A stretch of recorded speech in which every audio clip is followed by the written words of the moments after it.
जय गुरुदेव, जय जय गुरुदेव, जय जय गुरुदेव, जय जय गुरुदेव। श्रीमद् करुणा सागर महाराज की जय। श्री कैवल दान की, श्री अविचल दास जी महाराज की जय।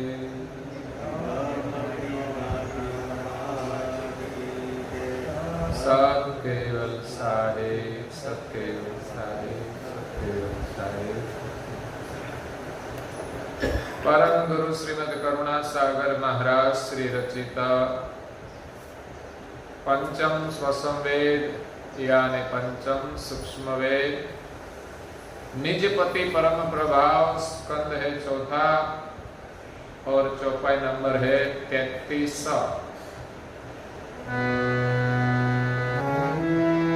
सहज अचेत साक्षी वत सबके, जो लीलपित काच माई वसरब के, निज अजमाल हाल मति चलहि, प्रकृति प्रभाव चाहवल मलहि।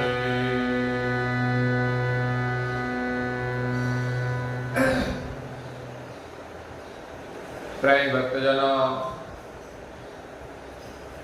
ज्ञान संप्रदाय के आद्य स्थापक अनंत ब्रह्मांडाधीश केवल कर्ता के परम विशेष अंश सकर्ता सत कैवल का महान सजान जान अलौकिक दिव्य स्वरूप को अनेक न्यायों से, प्रत्यक्ष प्रमाण से, स्व अनुभव से प्रतिपादन करने वाले अनंत अंशों के तारणहार कैवल धर्म धुरंधर महान समर्थ परम श्रेष्ठ परम विभूतिवान परम दयालु परम कृपा निधि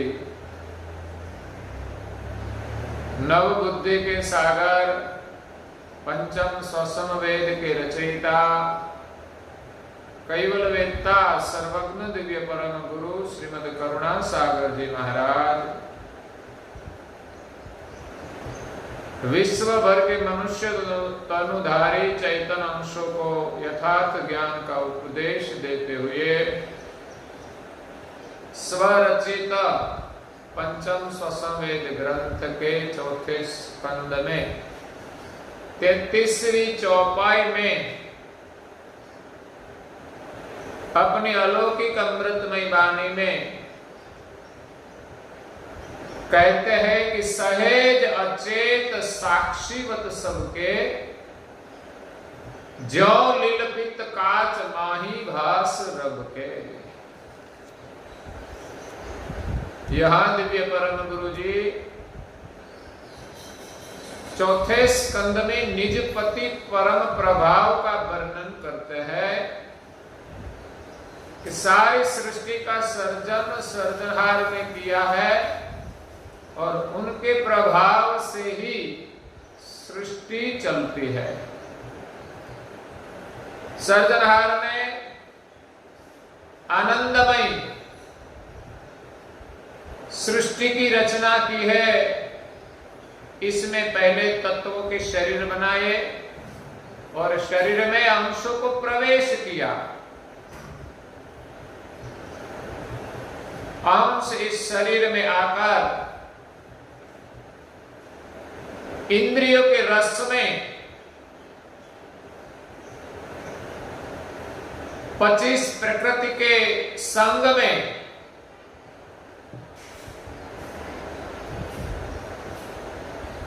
यानी कि संग मिली भय यानी रूपा अपने स्वरूप को भूलकर यह विलास रूप हो गए, विषय रूप हो गए, भोगमय हो गए। जब अपने स्वरूप को भूल गए कि मैं कौन हूं, मैं कहां से आया हूं, तब अंश पंचभूत के बनाए हुए शरीर रूप पिंजर में बंद हो गए। कल गुरु महाराज ने कहा कि भूले हो आप अहंग नीज अंशा, पद कैवल से आये जेहि हंसा।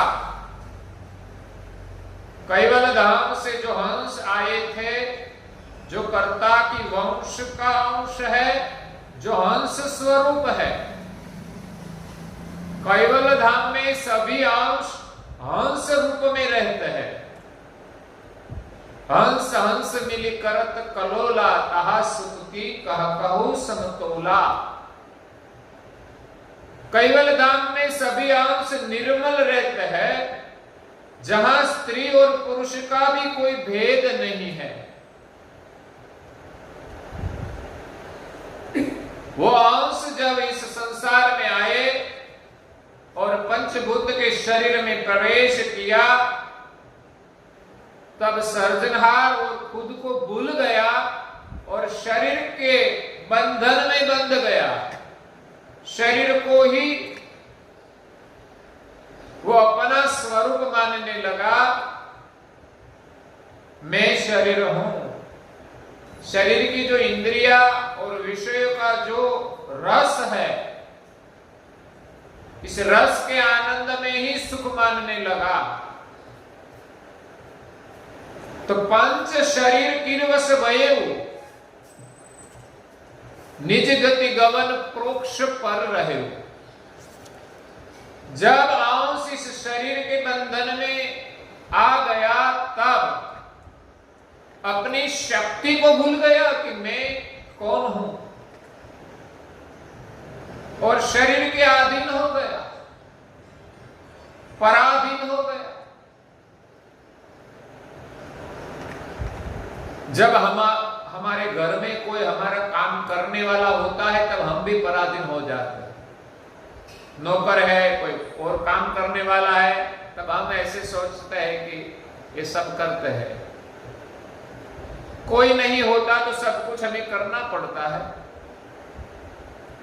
तो अंश इस शरीर में आकर पराधीन हो गया, अपनी शक्ति को भूल गया और शरीर की जो शक्ति है उसके अधीन रहकर वो वर्तमान करने लगा। अपने में शक्ति तो है, इतना सामर्थ्य है कि वो जो चाहे वो कर सकते हैं। शरीर के अधीन रहकर उनको कोई प्रपंच करने की जरूरत नहीं है, लेकिन वो खुद को भूलकर, खुद की शक्ति को भूलकर वो उसके अधीन हो गया, शरीर के अधीन हो गया। पंच शरीर किरवश भयऊ। पंच शरीर है, स्थूल सूक्ष्म कारण, महाकारण और परम कारण। इसमें एक तोता की तरह बंध गया। जैसे तोता पिंजरा में रहता है,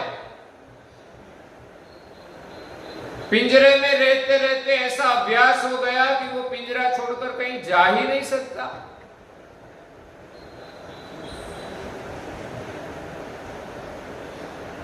एक प्रसंग है,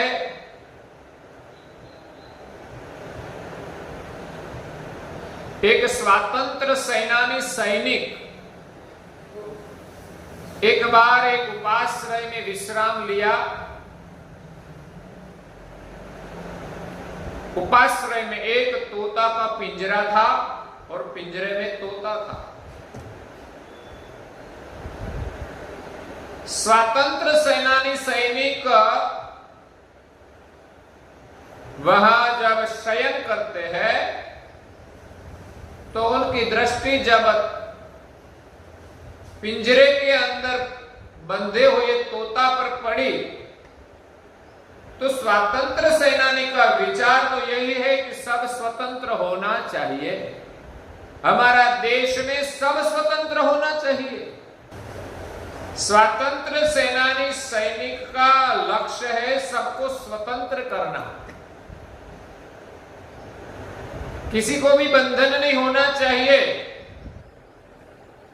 स्वतंत्रता का अर्थ यही नहीं है कि मनस्वी हो जाए, कारण कि ज्यादातर लोग स्वतंत्रता का दुरुपयोग करके स्वच्छंदी हो जाते हैं, मनस्वी हो जाते हैं, तो वो भी एक पराधीनता है। तो सोचता है कि ये तोता पिंजरे में क्यों बंद है, उसको मुक्त करना चाहिए, उसको मुक्त जीवन का आनंद लेना चाहिए। जो सुख मुक्त जीवन में है वो बंधे में नहीं है। कभी कभी हम परिवार के बंधन में भी इतना बंध जाते हैं कि दुनिया का मुक्त जीवन का आनंद नहीं ले पाते। गांधी जी, जिसका नाम था मोहनचंद करमचंद गांधी, वो भी एक परिवार में था।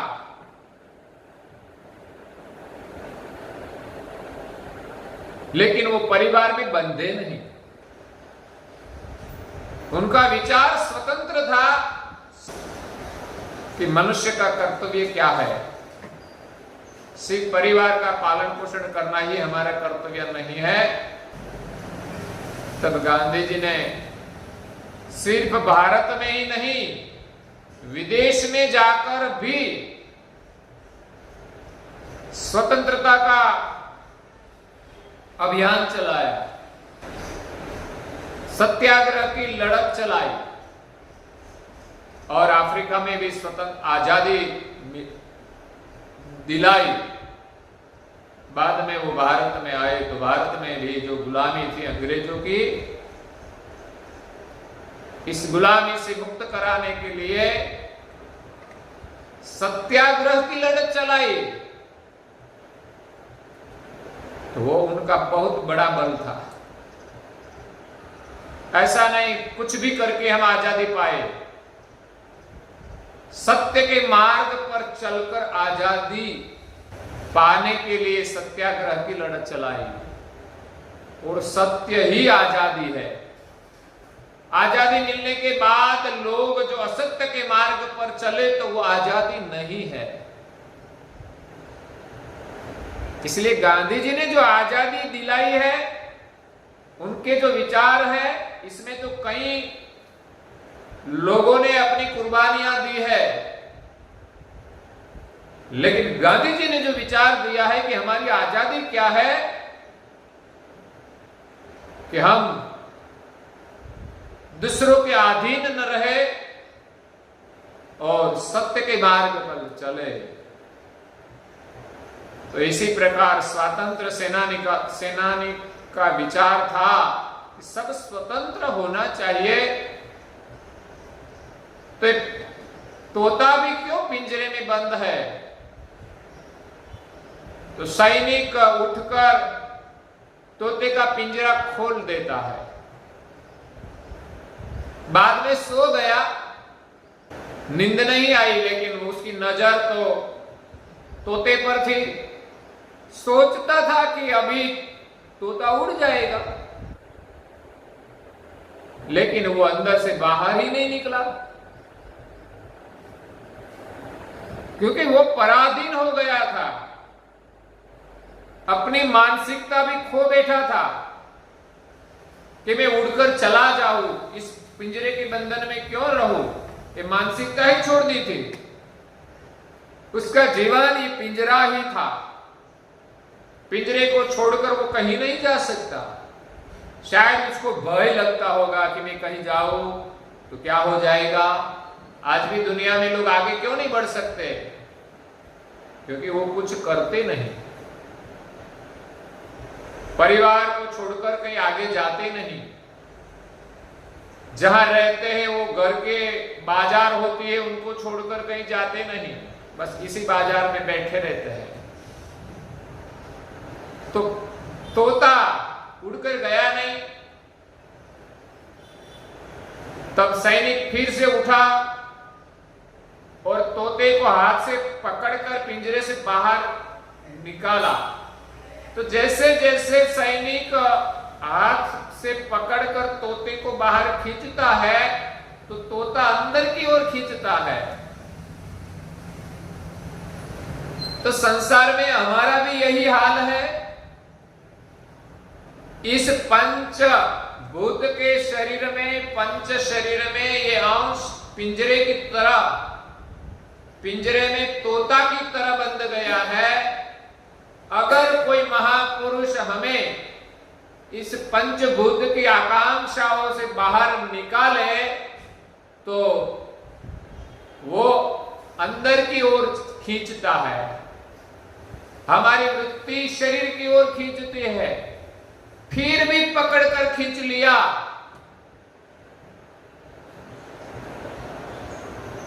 लेकिन वो तोता छोड़ने के बाद फिर पिंजरे में चला जाता है। तो फिर सैनिक ने हाथ से पकड़कर निकाला और पिंजरा बंद कर दिया, पोपट को बाहर रख दिया। बाद में सैनिक सो गया, सोचा था कि अब तो कहीं न कहीं उड़ जाएगा, कब तक बैठे रहेगा।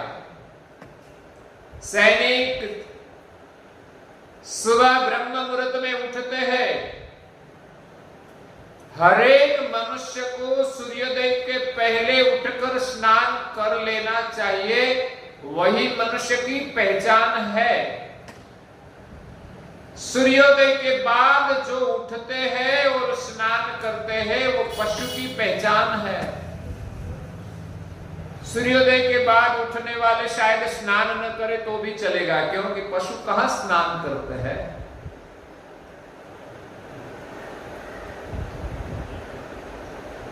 स्नान आदि करके जो प्रभु पाठ नहीं करते वो भी पशु के समान है। तो यहां स्वतंत्र सेनानी सब जल्दी ब्रह्म मुहूर्त में उठा और देखा तो पोपट वहीं का वहीं बैठा है। क्यों? कि बस उसकी आसक्ति इस पिंजरे में ही है कि पिंजरा ही मेरा घर है। वो मुक्ति का आनंद खो बैठा है कि मैं अवकाश में जाकर मुक्त विचरण करके आनंद करूं। वो सूझ वो भूल गया है। बहुत समय तक जो पिंजरे में बंद हुआ तोता बाद में वो अवकाश का आनंद नहीं ले सकता। जैसे मनुष्य कोई भी प्रक्रिया में बंध जाता है तो विशेष प्रक्रिया नहीं कर पाता। तो स्वतंत्र सेनानी ने जैसा ही पिंजरा खोला तो फिर तोता पिंजरे के अंदर चला ही गया। तो यहां परम गुरुजी एक तोते का दृष्टांत देते हैं कि पंच शरीर किरवश भये वो निज गति गवन परोक्ष पर रहे हो। निज गति को अंश भूल गया कि मैं चैतन्य हूं, और परोक्ष पर रहे हो। परोक्ष का मतलब है शरीर के अधीन हो गया। शरीर की जैसी प्रकृति है उसके अधीन उस जीवन में वर्तमान करते हैं। मनुष्य के पास कितने भी सुख सुविधाएं हैं, लेकिन आखिर सुविधा को पाकर वो पराधीन हो जाता है। सुविधा के बिना वो रह नहीं पाता।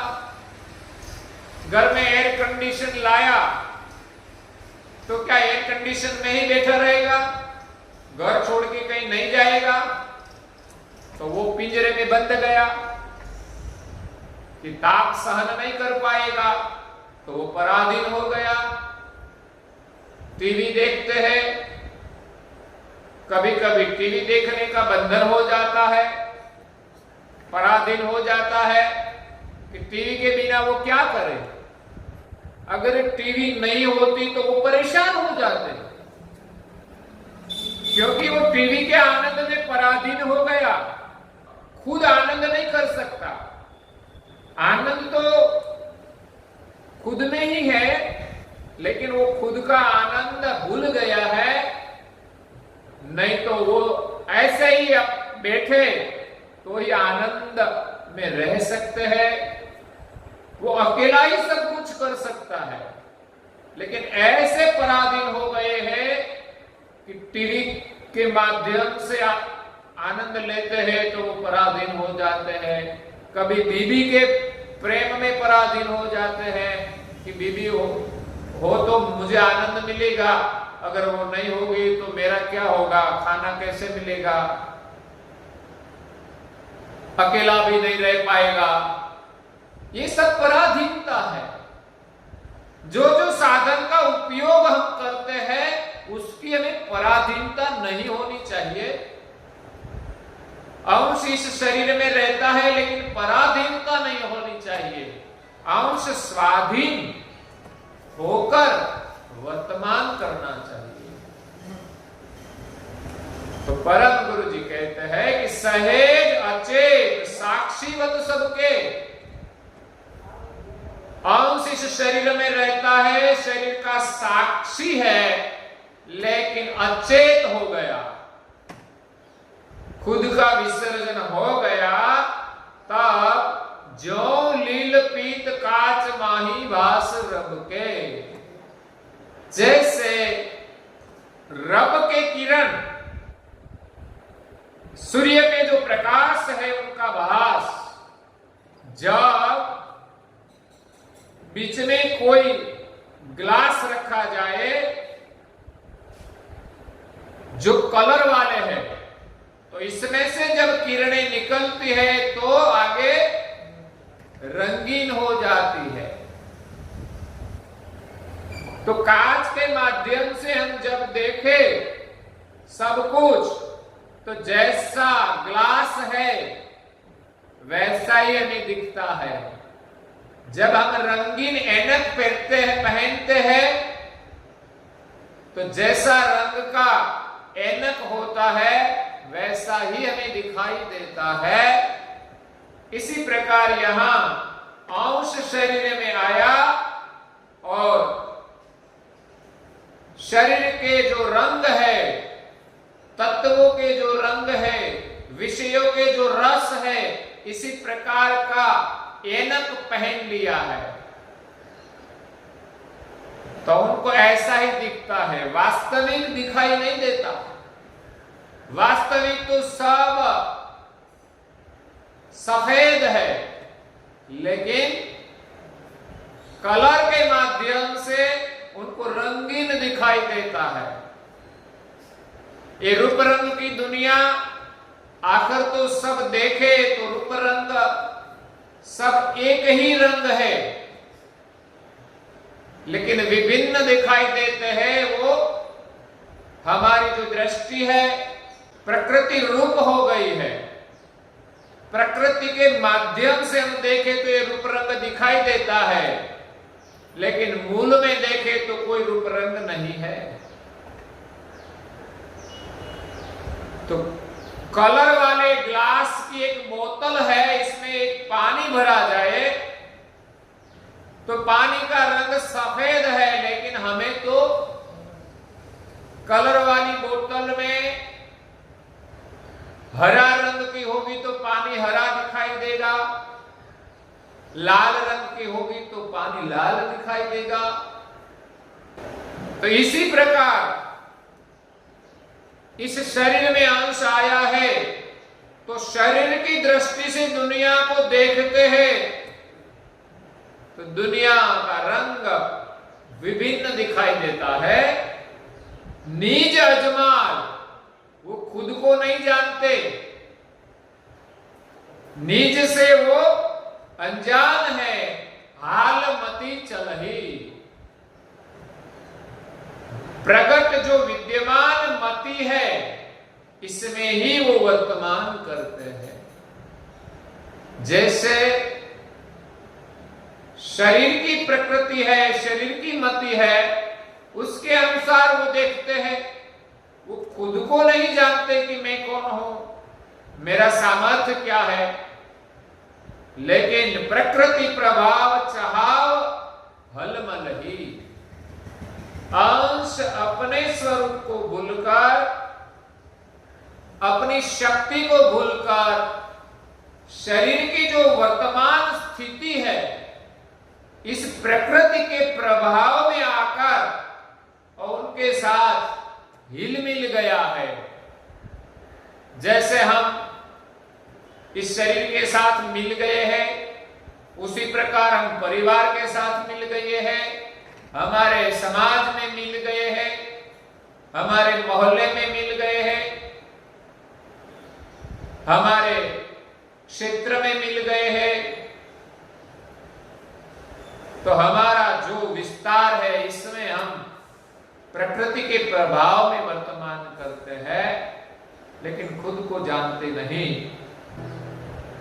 अंश प्रकृति की चाहना में, उनके प्रभाव में, प्रकृति के रस में हिलमिल हो गया। अब वो शरीर के सुख में पराधीन हो गया।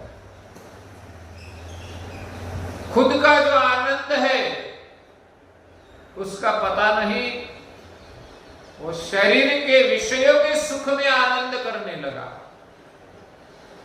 इसलिए अंश परवश हो गया। अब शरीर के सुख को छोड़कर वो कहीं सोच भी नहीं सकते। शरीर के अंदर प्रकृति के प्रभाव में अंश जब खुद को भूलकर वर्तमान करने लगे, तब अंश की स्थिति क्या हुई संसार में, उसका वर्णन दिव्य परम गुरु जी 34वीं चौपाई में करते हैं। वो हम कल सुनेंगे और आज के प्रवचन को यहाँ विराम देते हैं। श्रीमद् करुणा सागर महाराज की जय। कैवल धाम की जय। श्री अविचल श्री महाराज की जय।